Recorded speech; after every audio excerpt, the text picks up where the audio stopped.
You might still run into a lot of these orange cones and potentially some road closed signs. Emotional scene, but they were able to jump into action to help two people out from a burning car that outside and inside the bus, which has us asking questions on what the OSP is inspecting being more of. And those firefighters say hoarding items can have disastrous results, especially. So it is the kind that is perfect for snowballs, not so good though for driving. Red tape in one word: asbestos. Customer service. Much like those businesses, the Ohio State Highway Patrol is seeing more of. But ending that trend could potentially save your life, and it's as simple as the flick, where you'll likely hear this sound. Testing code red.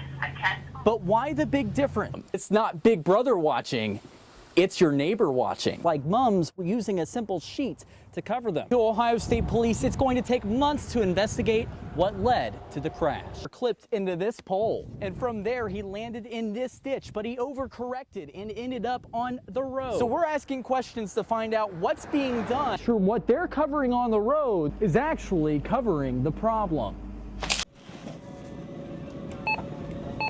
They were checking out through our U-scan, and they got a call.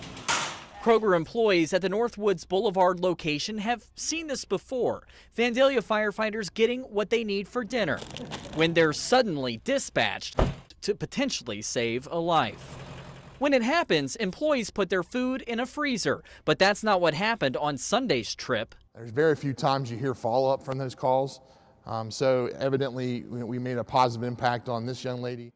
Vandalia Fire Chief Chad Follick says the crew bought $34 worth of food, enough for the 4 guys on the shift to have dinner. Paid for, according to General Manager David Hyatt, by a customer who wished to remain anonymous. During this time of the year, a compassionate person like that needs to be commended. It's always a good feeling to see something like that occur when you're busy. Her gratefulness leaping out from the simple receipt she wrote her message on. Thank you for your service. All of you helped when I had a fire earlier this year. God bless. A woman in the store just ahead of them in line actually bought their groceries for the day. Giving back for firefighters who had her back during a rough time. Vandalia customers are generous year-round, whether it's the food pantry or things of this nature, paying it forward. On behalf of the fire department, we thank her a great deal for showing us the kindness that she showed us. Jake Ryle, 2 News, working for you.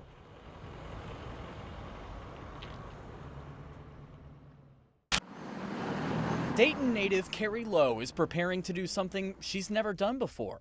I am considering voting this time just because of how big this is and how big a lot of other issues are. With 2 marijuana issues on the ballot, she has the power to vote yes or no for legalization of pot and for monopolies to be allowed by the state constitution. Here's what I'm going to do. This is basically what you would see at the polls. She says she's for the legalization of marijuana. But how did she vote? When you say monopolies, I mean, I would say yes, I guess, to both. I'm not sure if I understand it exactly. That's because the way each issue is worded can seem a bit daunting. A yes vote on issue 2 actually means no monopolies, and a no vote means yes to monopolies. I don't even know what they asked her. It's very confusing. It is very confusing. And there are voters like Quisha Johnson who support marijuana for medical use only. But that's not a choice in this election. If you vote yes for issue 3, you vote to legalize marijuana for both medicinal and recreational use. Well, it's 2 issues on the November ballot. So now, do you understand? Well, the Ohio Board of Elections says maybe you should read the fine print. It's something Carrie didn't do. Yes, on the first one, legalize it. This one, I would just be like, okay, yes again, but not really like my friend, not knowing what it means. There's going to be a lot of younger people that are going to do the same thing. Charles Connolly is a freshman at the University of Dayton. He thought answering yes on issue 2 would be a vote toward legal weed. It's the opposite way around, so it should be worded a little better.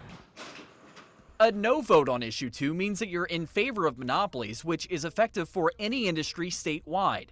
A yes vote will keep things as is, but a yes vote on issue 2 and issue 3 wouldn't legalize marijuana. Charles says researching before the vote is key. I agree. They skim through it, not wanting to answer all the questions as in depth, so it definitely could screw a lot of things up.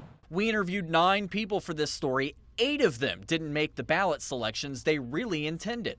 That's why we're doing this story. I will definitely, make sure I read through it extensively. So yeah, I would have been prepared at all. It's all about making sure you're informed before entering the polling booth. Jake Ryle, 2 News, working for you. For many, the 70th anniversary of the Nagasaki bombing is a chance to remember, but for one family, it was simply a chance to say thanks.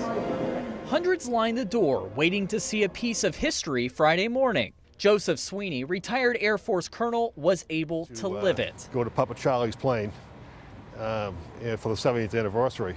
Papa Charlie, the father of Colonel Sweeney, was the man who piloted Boxcar, the plane which dropped the atomic bomb on Nagasaki. Today, a chance to walk into history, stepping where his father once was. Marines don't cry, but sometimes our eyes sweat a little bit.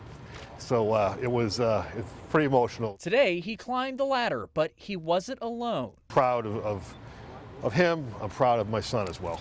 His son, Joe Sweeney Jr., was alongside him, and the father and son wanted to carry on a legacy. It was surreal. A bomber, as it once was 70 years ago. To climb up in there and sit in the seat, sit in the cockpit, and I've seen a million pictures. But there was one picture that caught his focus. It's my grandfather in the cockpit, 1945, with a cigar in his mouth, so I brought a cigar. A picture the Sweeneys were able to take in color this time, 7 decades later. I know that this aircraft is truly the trigger that caused a watershed in American history. And it remains a pivotal part of American history, a piece of history a family can now see through their very eyes. Jake Ryle, 2 News, working for you. Well, thanks, guys. If this game has the feeling of deja vu, it's because it might just be deja vu. Centerville and Wayne squared away 364 days ago on Halloween night last year. Wayne was the odds-on favorite, but Centerville came away with the upset, and they stole the GWAC crown. This year, in the month of October alone, Wayne has only allowed 6 points. And for Centerville, well, it's a must-win game. If they win the GWAC and get a chance to play in the playoffs. If they lose, they're left out of the playoff hunt. Warriors enter the matchup having shut out their previous 2 opponents. To the first play of the game, Elks' Jacob Harrison with a screen, but Richard Carpenter says, here's a tip, I'll take the tip. Pick 6, and the Warriors sideline erupts. It's 7-0 Wayne. Elks forced to a 3-and-out ensuing drive. Warriors' Daryl McCleskey, he was given the ball every play on this drive, a spin move, and he's in the end zone. Warriors up 14-0, less than 4 minutes in. Centerville unable to get anything going, so it's on to Wayne. McCleskey with a move so dirty, you would think he's handing out dental floss instead of candy for Halloween. He jukes, stutters, and he's off to the 24-yard line. That's a huge pickup. 4 plays later, Messiah DeWeaver, bob and weave. The quarterback isn't afraid to take a hit. He finds pay dirt, and it's 21-0. I tried finding a Jack Pole costume, but none of these kids have gray hair. To the second quarter, this run puts the Warriors up 28-0. That's Fred Pitts, the junior running back, who comes in like a wrecking ball. Wayne up 4 scores. But on the following drive, Harrison to Colin DeBoard, and that puts the Elks on DeBoard, 28-7. And they'd get into double digits with a field goal from Grant Tennerman, 28-10. Now to an interesting call. Wayne with 4th down and 6 in the red zone. Here's McCleskey. Coach always want to try to get his playmakers the ball. He caught me a good play. I had to cut it up and get in the end zone for our team. Warriors up big, 35-10 with the score, and they keep the pressure up. Harrison is going to try to find an open receiver, but he is denied by Tobias Gillum. That's a sack, and Wayne wins this one big, 56-17. Well, Wayne used that first half lead to secure a win, their 10th of the season, and they complete the perfect regular season. For Operation Football's Game of the Week, I'm Jake Ryle.